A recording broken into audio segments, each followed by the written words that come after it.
போதுமா? Hi viewers, எல்லாருக்கும் வணக்கம். நான் தான் உங்க திருச்சி ஸ்ரீகுமரன் பேசிட்டு இருக்கேன். எல்லாரும் எப்படி இருக்கீங்க? எல்லாரும் நல்லா இருக்கீங்களா? எல்லாரும் நல்லா இருக்கீங்கன்னு நம்புறேங்க. இன்னைக்கு என்ன டாபிக் வந்து நம்ம பார்க்க போறோம்னு வந்தீங்கன்னா, படிப்பை பற்றி தான் பார்க்க போகிறோம். சத்யபாமா யூனிவர்சிட்டி சென்னையில் இருக்குது, உங்கள் எல்லாருக்கும் தெரியும். அதோட managing director chancellor missus Maria Jeena madam, அதாவது அன்பு நிலான்னு சொல்லுவாங்க. அந்த மேடமோட காணொலி ஒன்று பார்த்தேன், அந்த சத்யபாமா அஃபிஷியலுங்கிற ஐடியில். அதாவது படிப்பு கற்க கசடர கற்பவை கற்ற பின் நிற்க அதற்கு தக. இந்த குறளோட பொருள் என்னன்னு வந்து பார்த்தீங்கன்னா, கற்றதை கசடர கற்ற பின் அதற்கு தக்கவாறு முறையாக நடந்து கொள்ள வேண்டும். இதுதான் இந்த குறளோட பொருள். அந்த வீடியோ பார்த்ததுலேருந்து ஒரு 2-3 இன்சிடென்ட் எனக்கு வந்து மைண்ட்குள்ள போய்கிட்டே இருந்துச்சு. அதை அகரம் ஆரம்பிச்சு முதல் கால் இவங்க கிட்ட இருந்து வந்தது.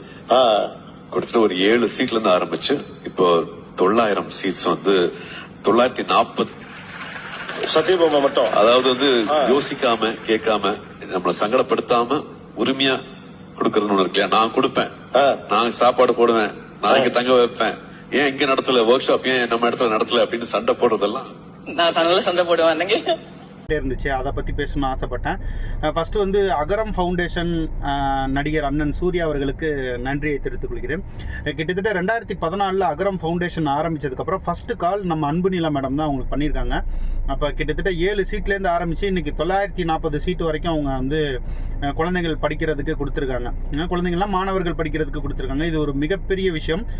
அதில் 2 காணொலி, அந்த ஒரு காணொலியில் 2 மாணவர்கள் மட்டும் என்னை ரொம்ப கவர்ந்தாங்க. அவங்க 2மே லேடி. ஒருத்தவங்க வந்து கோவில்பட்டி பக்கத்தில் தீப்பெட்டி தொழிற்சாலையில் வேலை பார்த்துட்டு இன்னைக்கு சீனியர் அசோசியேட்டாக ஒரு ஐடி கம்பெனியில் ஒர்க் பண்ணிட்டு இருக்காங்க. வணக்கம்ண்ணா, என் பேர் பாலசுந்தரி. 2015 பேட்ச். தூத்துக்குடி மாவட்டத்துல கோவில்பட்டி தான் என்னோட ஊரு. வீட்டுல பிரதான தொழில்னு கேட்டா தீப்பெட்டி ஓட்டுறது தான். தீப்பெட்டி ஓட்டுறது தொழிலா இருந்ததுனால ஸ்கூலுக்கு லேட்டா போய் அடி வாங்கின காலம்லாம் உண்டு. வேலை பார்த்துட்டு போனோம், ஒரு 12 மணி வரைக்கும் வேலை இருக்கும். காலையில 6 மணிக்கு எந்திரிச்சு தீப்பெட்டி ஓட்டணும். ஓட்டினா தான் அன்னைக்கு ஒரு 100 ரூபாயோ 75 ரூபாயோ நம்ம கைக்கு கிடைக்கும். ஏன்னா ஒரு கெட்டோட விலையே வந்து 75 பைசா தான். இப்ப வரைக்கும் அது 1.25 ரூபாய் தான் அதை ஒட்டுறதுக்கான கூலி. அந்த மாதிரி ஒரு தினக்கூலியில தான் நாங்க வேலை பார்த்துட்டு இருந்தோம். நான் 12th 1102 மதிப்பெண்கள் வாங்கினேன். ஒரு ப்ரௌசிங் சென்டர்ல போய் மெயில் செக் பண்றதுக்கு எனக்கு தெரியும். ஒரு 20 ரூபாய் பணம் பே பண்ணி அகரம் ஃபவுண்டேஷனோட அட்ரஸ ப்ரௌசிங் சென்டர்ல இருந்து எடுத்துட்டு வந்து, அண்ணா சொன்ன மாதிரி ஒரே பேப்பர் தான், ஒரு A4 ஷீட்ல எங்க வீட்டுல இப்படிலாம் இருக்கு, நாங்க இவ்வளவு கஷ்டப்படுறோம், எங்க அப்பாவுக்கு இவ்வளவுதான் வருமானம், எனக்கு என்ன செய்யறதுன்னு தெரியல, இதுக்கப்புறம் எங்க அப்பா என்னை படிக்க வைக்க முடியலன்ற ஒரு சூழ்நிலையில இருக்காங்க, வருமான பத்தல, நிறைய கடன் இருக்கு, எனக்கு ஹெல்ப் வேணும் அப்படின்னு மட்டும்தான் எழுதி அனுப்புனேன். சத்யபாமான்ற ஒரு கல்லூரியில உனக்கு ஒரு இன்ஜினியரிங் சீட் கிடைச்சிருக்கு, உனக்கு அது வேணுமாடா அப்படின்னு கேட்கும்போது கண்டிப்பா எனக்கு வேணும்னு தோணுச்சு. நான் எங்க அம்மாவை கூட்டிட்டு எந்த ஊர் பேரு தெரியாத ஒரு இடத்துக்கு வந்துட்டேன். அந்த காலேஜ் வாசல் நிக்கிறேன். அந்த ஆர்ச் பார்க்கும்போது எனக்கு ஆச்சரியமா இருக்கு. எங்க வீடு ஒரு பத்தி, அந்த சத்யபாமா காலேஜோட ஆர்ச் பார்க்கும்போது இவ்வளவு பெருசா இருக்கு, நம்ம இவ்வளவு பெரிய காலேஜ்ல படிக்க போறோமா அப்படின்னு சொல்லிட்டு இப்ப நானு ஒரு பெரிய MNC கம்பெனில சீனியர் சாஃப்ட்வேர் இன்ஜினியரா ஒர்க் பண்ணிட்டு இருக்கேன். Senior software engineer. லைக் அகரம்ல ஒரு கோட் இருக்கு, நாங்கள் கல்வி கற்று வேலை பெற்று குறைந்தபட்சம் ஒருவரையாவது படிக்க வைப்போம் எங்களோட உறுதிமொழியில நாங்க எடுத்துப்போம். நான் 3 கிராஜுவேட்ஸ உருவாக்கிட்டேன்னு நம்புறேன். இன்னும் நிறைய கிராஜுவேட்ஸ நான் உருவாக்குவேன்னு நம்புறேன். லாட்ஸ் ஆஃப் ரெஸ்பெக்ட் மா, லாட்ஸ் ஆஃப் ரெஸ்பெக்ட். இன்னொரு சிஸ்டர் வந்து 3.5 இயர்ஸா MNC கம்பெனியில் ஐடியில் அவங்களும் ஒர்க் பண்ணிட்டு இருக்காங்க. கிட்டத்தட்ட 15 லட்சத்துக்கு இடம் வாங்கி வீடு கட்டிருக்காங்கன்னு சொல்லி அந்த பாட்டி பேசின காணொலி வந்து ரொம்பவே என்னை கவர்ந்துச்சு. எனக்கு அம்மா அப்பா இல்ல, பாட்டி மட்டும்தான். 1.5 வயசுக்கு பையன் 8 மாசம் 2 பேரும் செத்து போயிட்டாங்க. அம்மா அப்பா, அவங்க அம்மா அப்பா 2 பேரா? 1.5 வயசுலயே கொண்டு சத்து நூல் உட்கார வச்சேன். நானே தான் தினம் 100 ரூபா 200 ரூபா கூலி சம்பாரிச்சு வந்து ஏதாவது ஒரு சோறு கூட ஆக்குவாங்க. அதெல்லாம் நீங்க செய்யக்கூடாது, படிக்கிற வேலையை மட்டும் பாருங்க, என்னால முடிஞ்ச வரைக்கும் பாக்குற அப்படின்னு சொல்லி படிக்க வச்சு இந்த காலேஜுக்கு வர்றதுக்கு வரும் போதெல்லாம் ஆண்டவன் தான் பாக்கணும். சாமி சாமி நீதான் சாமி, சாமி எங்க ஆளால காப்பாத்துனதே நீதான்.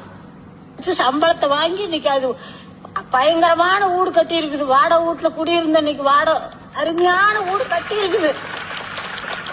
ஆக்சுவலாக கடைசியில் வந்து சூர்யா அண்ணன் சொல்லியிருப்பாரு, ஒரு 30,000 வீட்டுக்கு நாங்கள் போயிருப்போம், அதில் வந்து 20,000 பேர் வந்து குடிச்சிட்டு குடும்பத்தை பார்த்துக்க முடிக்கிறாங்க. நான் ஒரு 20,000 வீடுகளுக்கு போயிருப்போம். 20,000 வீடுகள்ல 35% வீடுகள்ல வந்து இந்த பிரச்சனை இருக்குங்க கோபி. வீட்டுல ஆண்கள் குடிச்சிட்டு வீடு வந்து எடுத்துட்ட பாத்துக்க மாட்டேங்கிறாங்க அப்படிங்கிற அந்த பிரச்சனை வந்து 20,000 வீடுகள்ல 35% வீடுகள் அந்த பிரச்சனை இருக்கு.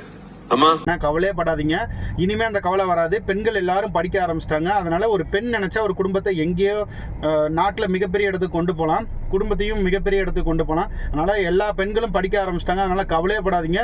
இன்னும் கொஞ்சம் வருஷத்துல இந்த விஷயம், அதாவது இந்த குடிப்பழக்கம் அப்படிங்கிறது, குடும்பத்தை பார்த்துக்க முடியாம ஆண்மங்களுங்க இருக்காங்கன்னு நீங்க சொன்னீங்க, அதுல இருந்து மாற்றம் வரும் என்று நானும் நம்புகிறேன். நான் அன்பு நிலா பேசுறேன் அப்படின்ட்டு. அப்ப 2015 இதே விஜய் டிவில ஒரு ஃபங்க்ஷன் பண்ணோம். நம்ம இதை ஆரம்பிச்ச கரெக்டா 2015. அப்ப அதை டெலிகாஸ்ட் பண்ணும்போதுதான் எங்க அப்பா அழுததை நான் பார்த்தேன். சின்ன வயசுல இருந்து அவர் அவ்வளோ கம்பீரமா பாத்திருக்கேன். அந்த அகரம் ஃபங்க்ஷன் பார்த்துட்டு அவர் அழுதுட்டாரு. இவ்வளவு உதவிகள் நீ பண்றியே, ஏன் என்கிட்ட இன்னும் இதை சொல்லலமா? அப்பா, அதற்கென்று ஒரு காலம் வரும், அதுல ஜெயிச்சவங்களை எல்லாம் கூட்டிட்டு வந்து உங்க முன்னாடி நிறுத்தி நான் பெருமைப்படுத்துவேன்னு. இது நான் எங்க அப்பா காட்டுற ஒரு ஜெயிச்ச மூமெண்டா நினைச்சுக்கிறேன். நான் அவர் இன்னைக்கு என் கூட இல்ல, பட் இவ்வளோ பிள்ளைங்களோட வாழ்க்கையை மேம்படுத்தி இந்த ஒரு அம்மா வயசானவங்க வாழ்த்தும் போது பல தலைமுறைகள் நீங்க நல்லா இருப்பீங்கண்ணா. மரியா ஜீனா மேடம், நீங்க சொல்லியிருந்தீங்க அப்பா வந்து இப்ப இல்ல, தவறிட்டாருன்னு. ஆனா நீங்க அந்த 940 மாணவர்களுக்கு சீட் கொடுத்தீங்களா, அந்த ஒவ்வொருத்தர் வீட்லயும் ஒவ்வொருத்தர் மனசுலையும் அந்த ஒவ்வொருத்தர் குடும்பங்கள்லையும் உங்க அப்பாவை நீங்க கண்டிப்பா பார்க்கலாம். அவங்க வாழ்த்துறது ஒரு மிகப்பெரிய ஒரு வரம்.